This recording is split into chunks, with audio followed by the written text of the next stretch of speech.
Good morning students, एक कदम chemistry cover में आपका फिर से स्वागत है। Today we are going to start P block. देखो बच्चों, ਜਿਹੜਾ प्लस 2 ਦੀ ਕਲਾਸ ਦੇ ਵਿੱਚ ਪੀ ਬਲੌਕ ਦੇ ਗਰੁੱਪਸ ਨੇ, ਵੈਸੇ ਤਾਂ ਪੀ ਬਲੌਕ ਦੇ ਟੋਟਲ 6 ਗਰੁੱਪਸ ਨੇ। Boron family, carbon family, nitrogen family, oxygen family, halogen family ਤੇ ਨੋਬਲ ਗੈਸ ਫੈਮਿਲੀ। ਲੇਕਿਨ ਆਪਣੇ प्लस 2 ਦੇ ਵਿੱਚ ਬੋਰਨ ਤੇ ਕਾਰਬਨ ਫੈਮਿਲੀ ਨਹੀਂ ਹੈਗੀ।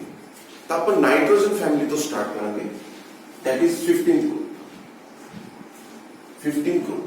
ਤਾਂ 15th group ਦੇ ਵਿੱਚ ਕਿਹੜੇ ਐਲੀਮੈਂਟਸ ਆਉਂਦੇ?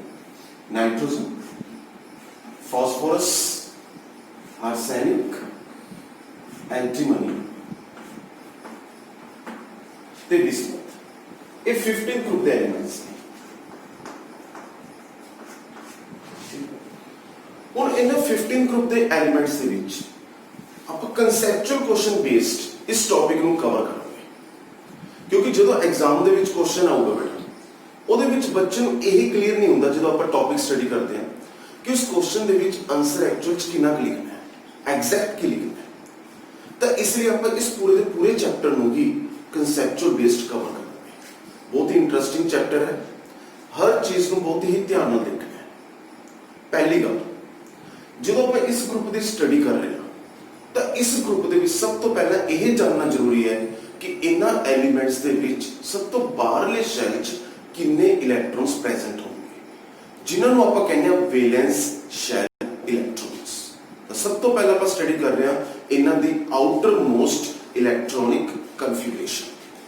ਨਾਈਟ੍ਰੋਜਨ ਦੀ ਆਊਟਰ ਮੋਸਟ ਇਲੈਕਟ੍ਰੋਨਿਕ ਕਨਫਿਗਰੇਸ਼ਨ ਹੁੰਦੀ ਹੈ ਜਿਹੜੀ 2s2 2p3। ਫਾਸਫੋਰਸ ਦੇ ਕੇਸ ਦੇ ਵਿੱਚ ਹੋਏਗੀ 3s2 3p3। ਆਰਸੈਨਿਕ ਦੇ ਕੇਸ ਹੋਏਗੀ 4s2 4p3। in antimony 5s2 5p3। bismuth 6s2 6p3। ਇਸ ਦੇ ਅੱਗੇ ਆਪਾਂ ਹੁਣ ਨੋਬਲ ਗੈਸ ਲਿਖਾਂਗੇ। ਤਾਂ ਨਾਈਟ੍ਰੋਜਨ ਦੀ ਕੇਸ ਜਿਹੜੀ ਨੋਬਲ ਗੈਸ ਹੋਏਗੀ ਉਹ ਕਿਹੜੀ ਹੋਏਗੀ ਆਪਣੇ ਪਾਸ? ਹੀਲੀਅਮ। ਫਾਸਫੋਰਸ ਦੇ ਕੇਸ ਹੋਏਗੀ ਨਿਓਨ। ਆਰਸੈਨਿਕ ਦੇ ਕੇਸ ਹੋਏਗੀ ਆਰਗਨ। ਐਂਟੀਮਨੀ ਦੇ ਕੇਸ ਹੋਏਗੀ ਕ੍ਰਿਪਟੋਨ ਤੇ ਬਿਸਮਥ ਦੇ ਕੇਸ ਹੋਏਗੀ ਜ਼ੀਨੋਨ। ਇਸ ਦੇ ਵਿੱਚ ਆਰਗਨ ਤੋਂ ਬਾਅਦ, ਆਰਗਨ 'ਚ ਟੋਟਲ 18 ਇਲੈਕਟ੍ਰੋਨਸ ਹੁੰਦੇ। ਆਰਗਨ ਤੋਂ ਬਾਅਦ ਆਏਗਾ ਹੋਵੇ 3p10 4s2 4p3। ਤਾਂ ਟੋਟਲ ਇਲੈਕਟ੍ਰੋਨਸ ਚੈੱਕ ਕਰੋ ਕਿੰਨੇ ਹੋ ਗਏ। ਆਰਗਨ ਦੇ ਵਿੱਚ 18 18 ਤੇ 2 20 20 ਤੇ 10 30 30 ਤੇ 3 33। ਤਾਂ ਆਰਸੈਨਿਕ ਦਾ ਐਟੋਮਿਕ ਨੰਬਰ 33। ਇਸ ਤਰ੍ਹਾਂ ਕ੍ਰਿਪਟੋਨ ਦੇ ਵਿੱਚ ਕ੍ਰਿਪਟੋਨਸ total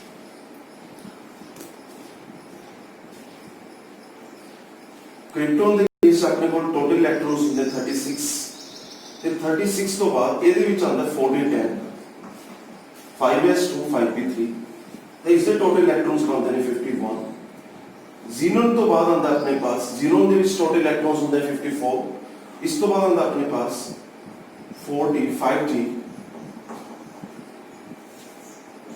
4f14 5d 10 6s2 6p3। ਇਹ ਆਪਣੇ ਕੋਲ ਟੋਟਲ ਇਲੈਕਟ੍ਰੋਨਸ ਆ ਜਾਂਦੇ 83। ਸੋ ਨਾਈਟ੍ਰੋਜਨ ਦਾ ਐਟੋਮਿਕ ਨੰਬਰ 7, ਫਾਸਫੋਰਸ ਦਾ 15, ਆਰਸੈਨਿਕ ਦਾ 33, ਐਂਟੀਮਨੀ 51, ਬਿਸਮਥ 83। ਤਾਂ ਹੁਣ ਇਸ ਦੇ ਵਿੱਚ ਤੁਹਾਨੂੰ ਕੀ ਯਾਦ ਕਰਨ ਦੀ ਲੋੜ ਹੈ? ਇਸ ਦੇ ਵਿੱਚ ਤੁਹਾਨੂੰ ਯਾਦ ਕਰਨ ਦੀ ਲੋੜ ਹੈ ਕਿ ਨਾਈਟ੍ਰੋਜਨ ਦੀ ਆਊਟਰ ਮੋਸਟ ਇਲੈਕਟ੍ਰੋਨਿਕ ਕਨਫਿਗਰੇਸ਼ਨ ਕੀ ਹੈ। 2s2 2p3। ਫਾਸਫੋਰਸ ਦੇ ਵਿੱਚ 3s2 3p3। Arsenic 4s2 4p3। ਐਂਟੀਮਨੀ 5s2 5p3। ਬਿਸਮਥ 6s2 6p3। ਤੇ ਇੱਕ ਚੀਜ਼ ਤੁਸੀਂ ਨੋਟ ਕਰੋ ਬੱਚੋ, ਇਹਦੇ ਵਿੱਚ ਹੋ ਕੀ ਰਿਹਾ? ਸਿਰਫ ਆਪਣੇ ਕੋਲ ਜਿਹੜਾ ਬਾਹਰਲੇ ਸ਼ੈਲ ਦਾ ਕੁਆਂਟਮ ਨੰਬਰ ਹੈ, that is principal quantum number, ਉਹ ਚੇਂਜ ਹੋ ਰਿਹਾ ਹੈ। ਇਹਦੇ ਵਿੱਚ ਬਾਹਰਲਾ ਸ਼ੈਲ ਕਿਹੜਾ n = 2 ਤੇ ਇਹਦਾ ਪ੍ਰਿੰਸੀਪਲ ਕੁਆਂਟਮ ਨੰਬਰ 2 ਹੋ ਗਿਆ। ਇਹਦੇ ਵਿੱਚ ਬਾਹਰਲਾ ਸ਼ੈਲ 3 ਹੈ, ਇਹਦੇ ਵਿੱਚ ਬਾਹਰਲਾ ਸ਼ੈਲ 4 ਹੈ, ਐਂਟੀਮਨੀ 'ਚ ਬਾਹਰਲਾ ਸ਼ੈਲ 5 ਹੈ, ਬਿਸਮਥ ਦੇ ਵਿੱਚ ਬਾਹਰਲਾ ਸ਼ੈਲ 6 ਹੈ। ਲੇਕਿਨ ਸਾਰਿਆਂ ਦੇ ਵਿੱਚ ਆਊਟਰ ਮੋਸਟ ਆਊਟਰਮੋਸਟ ਸ਼ੈਲ ਦੇ ਵਿੱਚ ਜਿਹੜੇ ਇਲੈਕਟ੍ਰੋਨਸ ਨੇ ਉਹ ਸੇਮ ਨੇ, ਜਿਹਨਾਂ ਨੂੰ ਆਪਾਂ ਵੈਲੈਂਸ ਸ਼ੈਲ ਇਲੈਕਟ੍ਰੋਨਸ ਕਹਿੰਦੇ ਹਾਂ। ਇਹਦੇ ਵਿੱਚ ਵੀ 5 ਨੇ, ਇਹ 'ਚ ਵੀ 5 ਨੇ, 3 + 2 5, ਇਹਦੇ ਵਿੱਚ ਵੀ 5 5 5। ਤਾਂ ਆਪਾਂ ਉਰੇ ਕੀ ਲਿਖਾਂਗੇ? In 15th group, valence shell electrons are 5. और जो 2 electrons, 2 electrons in s orbital and 3 electrons in p orbital। ठीक, 2 s ऑर्बिटल च इलेक्ट्रॉन्स ने ते 3 अपने पास p ऑर्बिटल्स दे विच इलेक्ट्रॉन्स ने। p दे विच अगे 3 ऑर्बिटल्स हुंदे px py pz ते इन्हां दी जनरल इलेक्ट्रॉनिक कन्फिगरेशन की बन सकदी है ns2 np3। ये होएगी अपने कोल outer most electronic configuration ns2 np3। ठीक है बच्चों, उस तो बाद ਤੁਸੀਂ ਇਹ ਚੀਜ਼ ਨੋਟ ਕਰੋ ਕਿ ਜਿਉਂ-ਜਿਉਂ ਆਪਾਂ ਟੌਪ ਟੂ ਬੋਟਮ ਜਾ ਡਾਊਨ ਦਾ ਕੁਝ ਬੇਸਿਕ ਚੀਜ਼ਾਂ ਆਪਾਂ ਸਟੱਡੀ ਕਰਾਂਗੇ। ਸਭ ਤੋਂ ਪਹਿਲਾਂ ਕੁਐਸਚਨਸ ਕਰਨ ਤੋਂ ਪਹਿਲਾਂ ਡਾਊਨ ਦਾ ਗਰੁੱਪ ਹੋ ਕੇ ਰਿਹਾ, ਡਾਊਨ ਦਾ ਗਰੁੱਪ ਐਟੋਮਿਕ ਨੰਬਰ ਵੱਧ ਰਿਹਾ। ਐਟੋਮਿਕ ਨੰਬਰ ਵਧਣ ਦਾ ਮਤਲਬ ਉਹਦੇ ਵਿੱਚ ਇਲੈਕਟ੍ਰੋਨਸ ਵੱਧ ਰਹੇ ਨੇ। ਹੁਣ ਇਲੈਕਟ੍ਰੋਨ ਸਾਰੇ ਦੇ ਸਾਰੇ ਇੱਕੋ ਹੀ ਸ਼ੈਲ ਚ ਆ ਨਹੀਂ ਸਕਦੇ। ਸਭ ਤੋਂ ਪਹਿਲਾਂ ਫਸਟ ਸ਼ੈਲ ਆਏਗਾ, ਫਿਰ ਉਸ ਤੋਂ ਬਾਅਦ ਦੂਸਰਾ ਸ਼ੈਲ, फिर तीसरा, फिर चौथा, फिर पंजवा। तो चेक करो ज्यों-ज्यों आपां डाउन द ग्रुप जावांगे त्यों-त्यों ਇਹਦੇ ਵਿੱਚ नंबर ऑफ शेल्स की हो रहे ने इंक्रीज। तो ज्यों-ज्यों नंबर ऑफ शेल्स इंक्रीज ਹੁੰਦੇ ਨੇ n = 1, n = 2, n = 3, n = 4, n = 5। ਤਾਂ ਜਿਹੜੇ ਬਾਹਰਲੇ ਸ਼ੈਲ ਦੇ ਇਲੈਕਟ੍ਰੋਨਸ ਨੇ ਉਹਨਾਂ ਦਾ ਨਿਊਕਲੀਅਸ ਤੋਂ ਡਿਸਟੈਂਸ ਕੀ ਹੋਏਗਾ? ਇੰਕਰੀਜ਼। ਜੇ ਨਿਊਕਲੀਅਸ ਤੋਂ ਉਹਦਾ ਡਿਸਟੈਂਸ ਇੰਕਰੀਜ਼ ਹੋ ਰਿਹਾ ਮਤਲਬ ਉਹਦਾ ਰੇਡੀਅਸ ਵੱਧ ਰਿਹਾ। ਰੇਡੀਅਸ ਵਧਣ ਦਾ ਮਤਲਬ ਕੀ ਹੋਏਗਾ ਕਿ ਡਾਊਨ ਦਾ ਗਰੁੱਪ ਐਟੋਮਿਕ ਸਾਈਜ਼ ਕੀ ਹੋ ਰਿਹਾ ਹੈ? ਇੰਕਰੀਜ਼। ਸੋ ਇਸ ਨੂੰ ਆਪਾਂ ਬਹੁਤ ਜ਼ਿਆਦਾ ਕੁਐਸਚਨਸ ਦੇ ਵਿੱਚ ਯੂਜ਼ ਕਰਾਂਗੇ ਐਟੋਮਿਕ ਸਾਈਜ਼। ਤਾਂ ਡਾਊਨ ਦਾ group number of shells increases, so atomic radius increases. Atomic radius means atomic size of particular element increases। ਇਹ ਤਾਂ ਹੈਗਾ ਸੀ ਸਾਈਜ਼ ਦੇ ਬਾਰੇ। ਉਸ ਤੋਂ ਬਾਅਦ ਇਸ ਸਾਈਜ਼ ਦੀ ਇੱਕ ਪ੍ਰੋਪਰਟੀ ਬਹੁਤ ਇੰਪੋਰਟੈਂਟ ਹੈ ਜਿਹੜੀ ਆਪਾਂ +1 ਦੇ ਵਿੱਚ ਵੀ ਸਟੱਡੀ ਕਰਦੇ ਹਾਂ। ਉਸ ਪ੍ਰੋਪਰਟੀ ਦਾ ਨਾਮ ਹੈ ਆਇਓਨਾਈਜੇਸ਼ਨ એનર્ਜੀ। ਆਇਓਨਾਈਜੇਸ਼ਨ એનર્ਜੀ ਹੁੰਦੀ ਕੀ ਸੀ ਕਿ ਕਿੰਨੀ એનર્ਜੀ ਆਪਾਂ ਨੂੰ ਚਾਹੀਦੀ ਹੈ ਜਦੋਂ ਆਪਾਂ ਕਿਸੇ ਐਟਮ ਦੇ ਬਾਹਰਲੇ ਸ਼ੈਲ ਚੋਂ ਇਲੈਕਟ੍ਰੋਨ ਕੱਢਦੇ ਹਾਂ। Amount of energy required to remove an electron present in outermost shell in gaseous atom। ਤਾਂ ਹੁਣ ਤੁਸੀਂ ਸੋਚੋ ਜਿੰਨਾ ਡਿਸਟੈਂਸ ਜ਼ਿਆਦਾ ਹੋਏਗਾ ਬਾਹਰਲੇ ਸ਼ੈਲ ਦੇ ਇਲੈਕਟ੍ਰੋਨ ਦਾ ਨਿਊਕਲੀਅਸ ਤੋਂ, ਉਸ ਨਿਊਕਲੀਅਸ ਦੇ ਬਾਹਰਲੇ ਸ਼ੈਲ ਦੇ ਨਾਲ ਅਟਰੈਕਸ਼ਨਸ ਘਟਣਗੀਆਂ। ਜਿੰਨੀਆਂ ਅਟਰੈਕਸ਼ਨਸ ਘਟਣਗੀਆਂ ਇਹਦਾ ਮਤਲਬ ਉਹ ਇਲੈਕਟ੍ਰੋਨ ਨੂੰ ਆਪਾਂ ਐਟਮ ਚੋਂ ਈਜ਼ੀਲੀ ਨੌਕ ਆਊਟ ਕਰ ਸਕਦੇ ਹਾਂ, ਈਜ਼ੀਲੀ ਕੱਢ ਸਕਦੇ ਹਾਂ। ਤਾਂ ਸੋਚੋ ਇੱਕ ਵਾਰ ਡਾਊਨ ਦਾ ਗਰੁੱਪ ਸਾਈਜ਼ ਵਧਣ ਦੇ ਨਾਲ, ਅਟਰੈਕਸ਼ਨਸ ਘਟਣ ਦੇ ਨਾਲ ਆਇਓਨਾਈਜੇਸ਼ਨ એનર્ਜੀ ਘਟੂਗੀ ਜਾਂ ਵਧੂਗੀ? ਬਿਲਕੁਲ ਸਹੀ ਸੋਚ ਰਹੇ ਹੋ। ਆਇਓਨਾਈਜੇਸ਼ਨ એનર્ਜੀ ਕੀ ਹੋਏਗੀ? Decrease. Means ionization energy inversely proportional to size of atom. तो ज्यों-ज्यों एटम का साइज इंक्रीज होएगा डाउन द ग्रुप त्यों-त्यों आयोनाइजेशन एनर्जी की होगी? डिक्रीज। क्लियर है स्टूडेंट्स? इसका मतलब की होएगा जे आयोनाइजेशन एनर्जी डिक्रीज हो रही है तो एटम दी इलेक्ट्रॉन देने की टेंडेंसी बढ़ रही है। जे एटम दी इलेक्ट्रॉन देने की टेंडेंसी बढ़ रही है तो इसका मतलब इस दे विच मेटैलिक करैक्टर बढ़ रहे। इसलिए नाइट्रोजन की अपने को नॉन मेटल, तो ज्यों-ज्यों आप नीचे जाते हैं नॉन मेटैलिक करैक्टर डिक्रीज होता है, मेटैलिक करैक्टर इंक्रीज होता है। तो मेटैलिक करैक्टर इंक्रीज होने का मतलब की होता है? इलेक्ट्रोपॉजिटिविटी का इंक्रीज होना। तो electropositivity means atom shows high tendency to lose an electron. Clear है बच्चों? हुण आप इस दे क्वेश्चन स्टार्ट करते हैं। तो आप फर्स्ट क्वेश्चन स्टार्ट करने जा रहे हैं बच्चों। फर्स्ट क्वेश्चन की है PCl5 is known but NCl5 is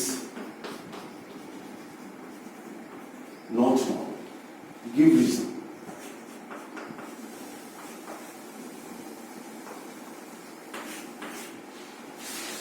इसका मतलब की है नोन का मतलब की होगा कि PCl5 एग्जिस्ट कर सकता है, कैन एग्जिस्ट, लेकिन NCl5 एग्जिस्ट नहीं कर सकता। की रीजन है? एक चीज ध्यान ਨਾਲ देखो, पूरे PCl5 ਤੇ NCl5 ਦੇ ਵਿੱਚ ਤੁਹਾਨੂੰ ਕਿੰਨੇ ਕੋਵਲੈਂਟ ਬੌਂਡਸ ਨਜ਼ਰ ਆਉਂਦੇ? कोवलेंट बॉन्ड्स 5 कोवलेंट बॉन्ड्स नजर आ रहे,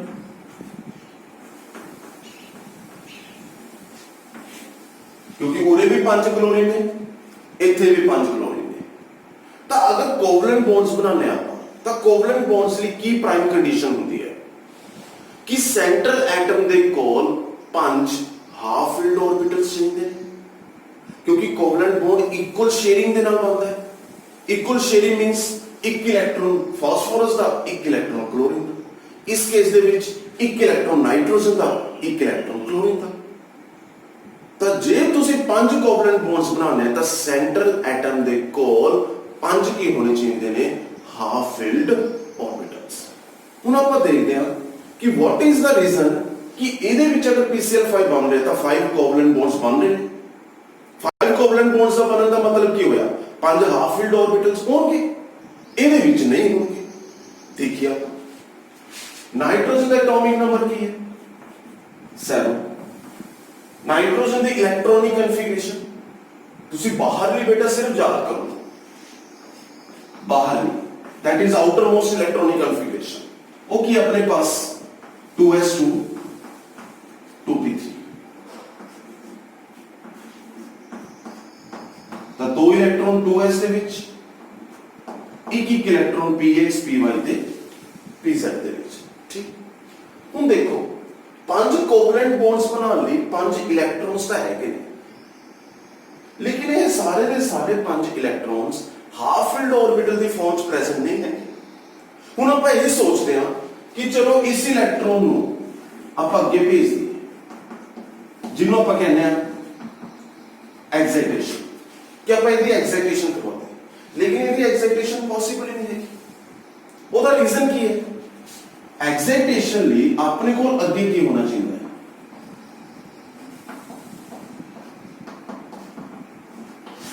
वेकेंट ऑर्बिटल, लेकिन इस दे कोल कोई वेकेंट ऑर्बिटल ਹੁੰਦਾ ਹੀ ਨਹੀਂ, ਕਿਉਂਕਿ ਜਿਹੜਾ ਆਪਣੇ ਕੋਲ ਸੈਕੰਡ ਸ਼ੈਲ ਹੈ n = 2 ਉਹਦੇ ਵਿੱਚ ऑर्बिटल ਸਿਰਫ ਕਿਹੜੇ ਹੁੰਦੇ ਨੇ? s and p, not d orbitals। तब मैं उन्हें कह सकता कि although in nitrogen 5 valence electrons are present, but to make 5 covalent bonds, nitrogen have to be presence of 5 half filled orbitals. One of the electron from 2s can excited, but it is not possible. क्यों? Because in nitrogen there is absence of vacant d orbital।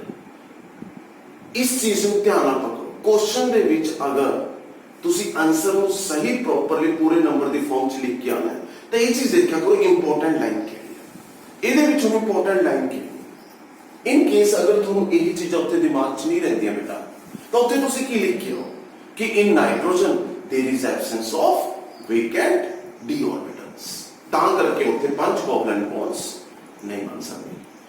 मोरएवर यही चीज thermodynamically possible भी नहीं है। अगर मैं ये भी कहता ना कि चलो 2p तो बाद आप इलेक्ट्रॉन किच भेज देना 3s ਦੇ ਵਿੱਚ ਭੇਜ ਦਿੰਦੇ ਆ ਕਿ ਚਲੋ ਆਪਾਂ 3s ਲੈ ਤਾਂ ਵੀ यही चीज पॉसिबल ही नहीं थर्मोडायनामिकली। थर्मोडायनामिकली ਦਾ ਮਤਲਬ ਕੀ ਹੁੰਦਾ ਕਿ ਜਦੋਂ ਇੱਥੋਂ ਇਲੈਕਟ੍ਰੋਨ 3s ਦੇ ਵਿੱਚ ਜਾਏਗਾ ਉਸ ਨੂੰ ਬਹੁਤ ਜ਼ਿਆਦਾ એનર્ਜੀ ਦੀ ਲੋੜ ਪਏਗੀ which is not possible at ordinary conditions of temperature and pressure। PCl5 ਕੀ ਹੋਏਗਾ? ਫਾਸਫੋਰਸ ਦੇ ਵਿੱਚ ਦੇਖਦੇ ਹਾਂ। ਫਾਸਫੋਰਸ ਦਾ ਐਟੋਮਿਕ ਨੰਬਰ 15। ਇਹਦੇ ਵਿੱਚ ਨੋਬਲ ਗੈਸ ਕਿਹੜੀ ਆਏਗੀ ਸਭ ਤੋਂ ਪਹਿਲਾਂ? ਨਿਓਨ। मतलब यदि आउटर मोस्ट इलेक्ट्रॉनिक कन्फिगरेशन की होगी 3s2 3p3 ਤਾਂ ਇਹ ਆਪਣੇ ਕੋਲ ਆ ਗਿਆ 3s ਤੇ ਇਹ ਆਪਣੇ ਕੋਲ ਕੀ ਨੇ 3p। ਠੀਕ, ਹੁਣ ਤੁਹਾਨੂੰ ਇਹ ਚੀਜ਼ ਪਤਾ ਹੈ +1 ਦੇ ਵਿੱਚ ਇਲੈਕਟ੍ਰੋਨਿਕ ਕਨਫਿਗਰੇਸ਼ਨ ਆਪਾਂ ਚੰਗੀ ਤਰ੍ਹਾਂ ਪੜ੍ਹ ਕੇ ਆਏ ਕਿ ਸਭ ਤੋਂ ਪਹਿਲਾਂ s ऑर्बिटल्स ਆਉਂਦੇ हैं फिर p। अगर n = 3 है ਤਾਂ ਇਸ ਦਾ ਮਤਲਬ ਇਹ ਚ ਪਹਿਲਾਂ s फिर p फिर ਕੀ ਆਣਗੇ D। मतलब in phosphorus there is presence of d orbitals। ਤਾਂ ਦੱਸੋ ਅਗਰ ਇਹਨਾਂ ਚ vacant d orbitals ਪਏ ਤਾਂ ਇੱਥੋਂ ਦਾ ਇੱਕ ਇਲੈਕਟ੍ਰੋਨ ਉਹਨੇ ਆਪਣੇ ਸ਼ੈਲ ਦੇ ਵਿੱਚ ਹੀ ਤਾਂ ਜਾਣਾ, ਉਹਨੇ ਕਿਹੜਾ ਦੂਸਰੇ ਸ਼ੈਲ ਚ ਜਾਣਾ। ਜਿਵੇਂ ਉਹ ਇਲੈਕਟ੍ਰੋਨ 2s ਤੋਂ ਚੱਕ ਕੇ ਆਪਾਂ ਕਿੱਥੇ ਭੇਜ ਰਹੇ ਸੀ 3s ਦੇ ਵਿੱਚ, ਬਹੁਤ ਜ਼ਿਆਦਾ એનર્ਜੀ ਦੀ ਲੋੜ ਪਏਗੀ ਕਿਉਂਕਿ ਇਹ ਇਲੈਕਟ੍ਰੋਨ ਤਾਂ ਪਹਿਲਾਂ ਹੀ ਨਿਊਕਲੀਅਸ ਦੇ ਨੇੜੇ। ਲੇਕਿਨ ਇਸ ਕੇਸ ਦੇ ਵਿੱਚ ਆਪਾਂ ਕੋਈ ਹੋਰ ਸ਼ੈਲ ਦੇ ਵਿੱਚ ਥੋੜਾ ਇਲੈਕਟ੍ਰੋਨ ਭੇਜ ਰਹੇ ਹਾਂ, ਆਪਾਂ ਸ਼ੈਲ ਦੇ ਅੰਦਰ ਹੀ ਭੇਜ ਰਹੇ ਹਾਂ, ਬਸ ਆਰਬਿਟਲ ਦਾ ਫਰਕ ਪੈ ਰਿਹਾ। ਆਪਾਂ 3s ਤੋਂ ਕਿੱਥੇ ਭੇਜ ਰਹੇ ਇਲੈਕਟ੍ਰੋਨ 3d ਤੇ ਜਿੰਨੀ ਕੀ એનર્ਜੀ ਨੂੰ ਚਾਹੀਦੀ ਹੋਏਗੀ ਉਨੀ ਕੀ એનર્ਜੀ ਰਿਲੀਜ਼ ਵੀ ਹੋ ਜਾਏਗੀ ਕਿਉਂਕਿ ਜਿੰਨੇ ਕੋਵਲੈਂਟ ਬੌਂਡਸ ਬਣਨਗੇ ਸਟੇਬਿਲਿਟੀ ਵਧੇਗੀ, ਸਟੇਬਿਲਿਟੀ ਵਧਣ ਦੇ ਨਾਲ એનર્ਜੀ ਉਨੀ ਕੀ ਹੁੰਦੀ ਹੈ ਰਿਲੀਜ਼। ਤਾਂ ਇਸ ਕਰਕੇ ਇੱਥੇ ਕੀ ਪੋਸੀਬਲ ਹੈ ਐਕਸਾਈਟੇਸ਼ਨ। ਤਾਂ ਜਦੋਂ ਇਹ ਐਕਸਾਈਟੇਸ਼ਨ ਹੋਏਗੀ ਤਾਂ ਚੈੱਕ ਕਰੋ ਆਫਟਰ ਐਕਸਾਈਟੇਸ਼ਨ ਆਪਾਂ ਨੂੰ ਕਿੰਨੇ ਹਾਫ ਫੀਲਡ ਆਰਬਿਟਲਸ ਮਿਲਦੇ ਨੇ 1 2 3 4 ਐਂਡ 5। ਤਾਂ ਇਹ 5 ਹਾਫ ਫੀਲਡ ਆਰਬਿਟਲਸ 5 ਕਲੋਰੀਨਸ ਨਾਲ ਮਿਲ ਕੇ ਕੀ ਬਣਾਉਂਗੇ ਕੋਵਲੈਂਟ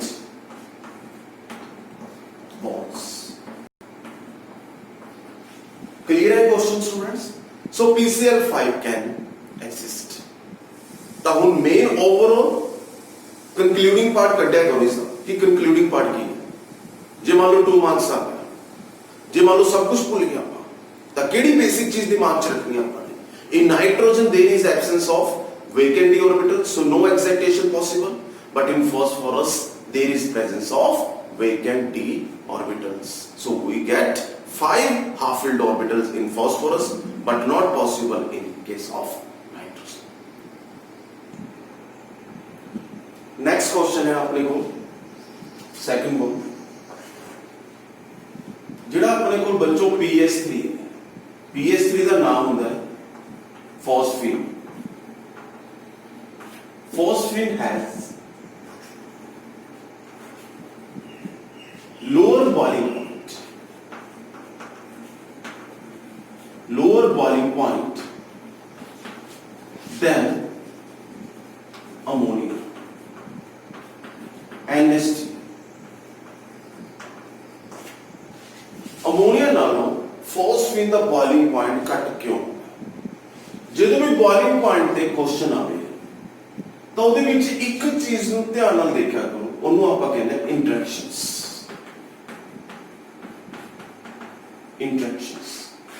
ਹੁਣ ਬੋਇਲਿੰਗ ਪੁਆਇੰਟ ਇੱਕ ਪੈਰਾਮੀਟਰ ਹੈ ਜੋ ਟੈਂਪਰੇਚਰ ਨੂੰ ਮੈਜ਼ਰ ਕਰਦਾ ਹੈ। ਹੁਣ ਇਹਨਾਂ ਨੇ ਕਿਹਾ ਫਾਸਫੀਨ ਦਾ ਬੋਇਲਿੰਗ ਪੁਆਇੰਟ ਕੀ ਹੈ ਘੱਟ ਅਮੋਨੀਆ ਨਾਲ। ਇਸ ਦਾ ਮਤਲਬ ਕੀ ਹੋਏਗਾ ਕਿ ਫਾਸਫੀਨ ਨੂੰ ਥੋੜਾ ਟੈਂਪਰੇਚਰ ਚਾਹੀਦਾ ਹੈ ਅਮੋਨੀਆ ਦੇ ਕੰਪੈਰੀਟਿਵਲੀ। ਕਿਹੜੀ ਸਟੇਟ 'ਚ ਜਾਣ ਲਈ? ਗੈਸ ਸਟੇਟ 'ਚ ਜਾਣ ਲਈ। ਹੁਣ ਕੋਈ ਚੀਜ਼ ਸੋਲਿਡ ਤੋਂ ਲਿਕਵਿਡ ਤੋਂ ਗੈਸ 'ਚ ਜਾ ਰਹੀ ਹੈ, ਜਦੋਂ ਆਪਾਂ ਉਹਨੂੰ ਹੀਟ ਦੇ ਰਹੇ ਹਾਂ ਇਹਦਾ ਮਤਲਬ ਉੱਥੇ ਕਿਹੜੀ ਚੀਜ਼ ਨੂੰ ਆਪਾਂ ਓਵਰਕਮ ਕਰਵਾ ਰਹੇ ਹਾਂ? ਇੰਟਰੈਕਸ਼ਨਸ। ਹੁਣ ਜਿੰਨੇ ਇੰਟਰੈਕਸ਼ਨਸ ਘੱਟ ਹੋਣਗੇ ਇਹਦਾ ਮਤਲਬ ਉਹ ਮੋਲੀਕਿਊਲ ਲਿਕਵਿਡ ਤੋਂ ਜਲਦੀ ਗੈਸੀ ਸਟੇਟ 'ਚ ਜਾਏਗਾ। ਤਾਂ ਹੁਣ ਇੰਟਰੈਕਸ਼ਨਸ ਘੱਟ ਕਿਹਦੇ ਵਿੱਚ ਹੋਣਗੇ? ਤਾਂ ਅੰਡਰਸਟੂਡ ਹੈ ਜੇ ਬੋਇਲਿੰਗ ਪੁਆਇੰਟ ਘੱਟ ਹੈ ਤਾਂ ਫਾਸਫੀਨ ਦੇ ਵਿੱਚ ਇੰਟਰੈਕਸ਼ਨਸ ਅਮੋਨੀਆ ਦੇ ਕੰਪੈਰੀਟਿਵਲੀ ਕੀ ਹੋਣਗੇ? ਘੱਟ। ਉਹ ਕਿਹੜੇ ਇੰਟਰੈਕਸ਼ਨਸ ਨੇ ਜਿਹਦੇ ਕਰਕੇ ਅਮੋਨੀਆ ਦਾ ਬੋਇਲਿੰਗ ਪੁਆਇੰਟ ਜ਼ਿਆਦਾ ਹੁੰਦਾ ਹੈ? that is called hydrogen bonding, H bonding। Hydrogen bonding ਹੁੰਦੀ ਕੀ ਹੈ? ਇੱਕ ਐਗਜ਼ਾਮਪਲ ਲੈਂਦੇ ਹਾਂ। ਮੰਨ ਲਓ ਇੱਕ ਮੋਲੀਕਿਊਲ ਹੈ A ਬੀਟਾ ਜਿਹਦੇ ਵਿੱਚ B the electron negativity A ਨਾਲੋਂ ਕੀ ਹੈ ਜ਼ਿਆਦਾ। ਠੀਕ ਦਾ ਮਤਲਬ ਕੀ ਹੁੰਦਾ ਹੈ ਕਿ ਐਟਮ ਦੀ ਬੌਂਡਡ ਇਲੈਕਟ੍ਰੋਨਸ ਨੂੰ ਆਪਣੇ ਵੱਲ ਖਿੱਚਣ ਦੀ ਸ਼ਕਤੀ। ਅਗਰ B ਦੀ ਇਲੈਕਟ੍ਰੋਨੈਗੇਟਿਵਿਟੀ A ਨਾਲੋਂ ਜ਼ਿਆਦਾ ਹੈ ਤਾਂ ਇਸ ਦਾ ਮਤਲਬ ਜਿਹੜੇ ਇਹ ਬੌਂਡਡ ਇਲੈਕਟ੍ਰੋਨਸ ਹੋਣਗੇ ਇਹ ਕਿਹਦੀ ਕਰਨੀ ਜਾਣਗੇ, moving towards B।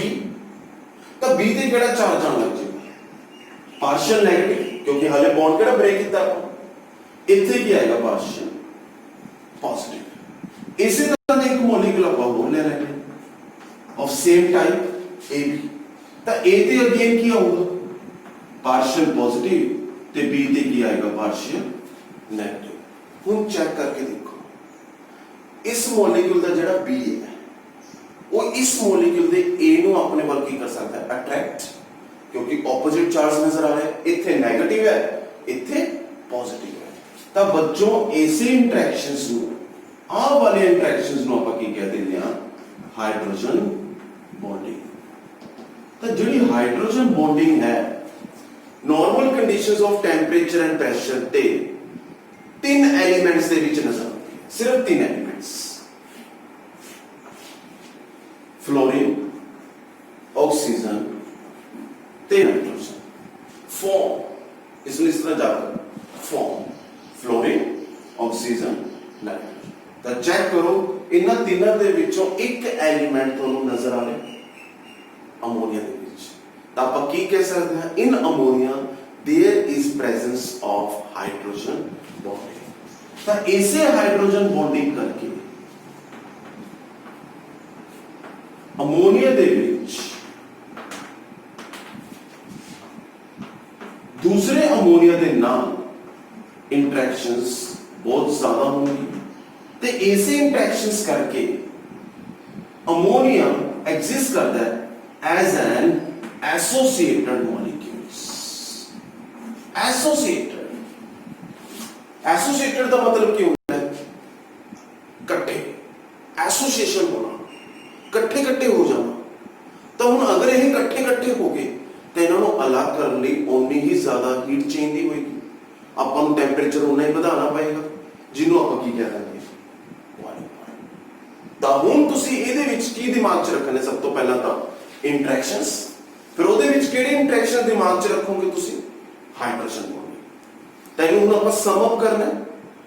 Y phosphate shows lower boiling point than ammonia. ਤਾਂ ਦੱਸੋ ਕੀ ਕਾਰਨ ਹੈ ਬੱਚੋਂ, ਸੋਚੋ।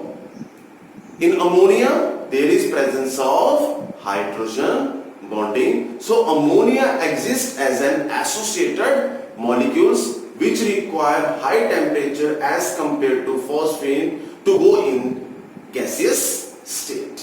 But in phosphine there is absence of hydrogen bonding, so phosphine exists as discrete. Discrete ਦਾ ਮਤਲਬ ਕੀ ਹੁੰਦਾ ਹੈ, ਕੱਲੇ ਕੱਲੇ। ਜੇ ਮੈਂ ਦੋ ਸਟੂਡੈਂਟਸ ਨੂੰ ਖੜਾ, ਦੋਨੇ ਸਟੂਡੈਂਟਸ ਨੇ ਇੱਕ ਦੂਜੇ ਨਾਲ ਹੱਥ ਮਿਲਾ ਲਿਆ, ਉਹਨੂੰ ਤਾਂ ਆਪਾਂ ਕੀ ਕਹਿ ਦਾਂਗੇ, ਐਸੋਸੀਏਸ਼ਨ। ਲੇਕਿਨ ਜੇ ਉਹ ਦੋ ਸਟੂਡੈਂਟਸ ਆਪਣੇ ਹੀ ਹੱਥਾਂ ਦੇ ਨਾਲ ਹੱਥ ਮਿਲਾ ਰਹੇ ਇਸ ਤਰ੍ਹਾਂ, ਤਾਂ ਦੇਖੋ ਜੇ ਮੇਰੇ ਨਾਲ ਕੋਈ ਖੜਾ ਹੋਏਗਾ ਤਾਂ ਮੈਂ ਉਸ ਦੇ ਨਾਲ ਥੋੜਾ ਹੱਥ ਮਿਲਾ ਰਿਹਾ, ਮੈਂ ਤਾਂ ਆਪਸ ਆਪਣੇ ਹੱਥਾਂ ਦੇ ਨਾਲ ਦੇਖੋ ਹੱਥ ਮਿਲਾ ਰਿਹਾ। ਇਹਨੂੰ ਆਪਾਂ ਕੀ ਕਹਿੰਦੇ, ਡਿਸਕ੍ਰੀਟ। ਤਾਂ ਇਕੱਠੇ ਹੁੰਦੇ ਹੋਏ ਵੀ ਕੱਲੇ ਕੱਲੇ ਨੇ। ਤਾਂ ਜੇ ਮੈਂ ਕੱਲਾ ਤਾਂ ਮੈਨੂੰ ਈਜ਼ੀਲੀ ਤੁਸੀਂ ਕੀ 'ਚ ਭੇਜ ਸਕਦੇ ਹੋ, ਗੈਸ ਸਟੇਟ। ਦੂਸਰਾ ਕੁਐਸਚਨ ਕਲੀਅਰ ਹੋ ਗਿਆ। ਹੁਣ ਆਪਾਂ ਮੂਵ ਕਰਦੇ ਹਾਂ ਤੀਸਰੇ ਕੁਐਸਚਨ ਤੇ। ਤਾਂ ਹੁਣ ਆਪਾਂ ਤੀਸਰੇ ਕੁਐਸਚਨ ਤੇ ਮੂਵ ਕਰਦੇ ਹਾਂ ਬੱਚੋ। ਤੀਸਰਾ ਕੁਐਸਚਨ ਕੀ ਹੈ, 15 ਗਰੁੱਪ ਦੇ ਵਿੱਚੋਂ why N2 is less reactive at room temperature. At room temperature ਕਿ ਜਿਹੜਾ N2 ਹੈ ਉਹ ਘੱਟ ਰਿਐਕਟਿਵ ਕਿਉਂ ਹੁੰਦਾ ਹੈ? ਹੁਣ ਜਿਹੜੀ ਰਿਐਕਟਿਵਿਟੀ ਉਹ ਕਿਸ ਤੇ ਬੇਸਡ ਹੁੰਦੀ ਹੈ, ਰਿਐਕਟਿਵਿਟੀ ਬੌਂਡ ਦੀ ਸਟਰੈਂਥ ਤੇ, ਬੌਂਡ ਸਟਰੈਂਥ। ਕਿਉਂਕਿ ਜਦੋਂ ਵੀ ਆਪਾਂ ਕੋਈ ਵੀ ਰਿਐਕਸ਼ਨ ਕਰਵਾਉਂਦੇ ਹਾਂ, ਕੋਈ ਵੀ ਰਿਐਕਸ਼ਨ, ਕੈਮੀਕਲ ਰਿਐਕਸ਼ਨ, ਤਾਂ ਆਪਾਂ ਨੂੰ ਉੱਥੇ ਬੌਂਡ ਨੂੰ ਕੀ ਕਰਨਾ ਪੈਂਦਾ, ਬ੍ਰੇਕ। ਹੁਣ ਜੇ ਬੌਂਡ ਈਜ਼ੀਲੀ ਬ੍ਰੇਕ ਨਹੀਂ ਹੋ ਰਿਹਾ ਇਹਦਾ ਮਤਲਬ ਉਹ ਬੌਂਡ ਕੀ ਹੈ, ਸਟਰੋਂਗਰ। ਅਗਰ ਉਹ ਬੌਂਡ ਸਟਰੋਂਗਰ ਹੈ ਤਾਂ ਉਸ ਬੌਂਡ ਨੂੰ ਤੋੜਨ ਲਈ ਜਿਹੜੀ એનર્ਜੀ ਦੀ ਲੋੜ ਪਏਗੀ ਉਹਨੂੰ ਆਪਾਂ ਕੀ ਕਹਾਂਗੇ, ਹਾਈ ਬੌਂਡ डिसोसिएशन एनर्जी। तो अगर उन्होंने कहा नाइट्रोजन लेस रिएक्टिव है तो इसका मतलब रूम टेंपरेचर ते आपको उन्नी एनर्जी नहीं मिलती। मतलब ਜਿਹੜੇ नाइट्रोजन एटम ਦੇ ਵਿੱਚ ਬੌਂਡ ਹੋਣਗੇ ਉਹ ਬ੍ਰੇਕ ਨਹੀਂ ਹੁੰਦੇ। ਤੁਸੀਂ ਨਾਈਟ੍ਰੋਜਨ ਮੋਲੀਕਿਊਲ ਨੂੰ ਐਟੋਮਿਕ ਫਾਰਮ ਦੇ ਵਿੱਚ ਐਟ ਰੂਮ ਟੈਂਪਰੇਚਰ ਕਨਵਰਟ ਨਹੀਂ ਕਰ ਸਕਦੇ।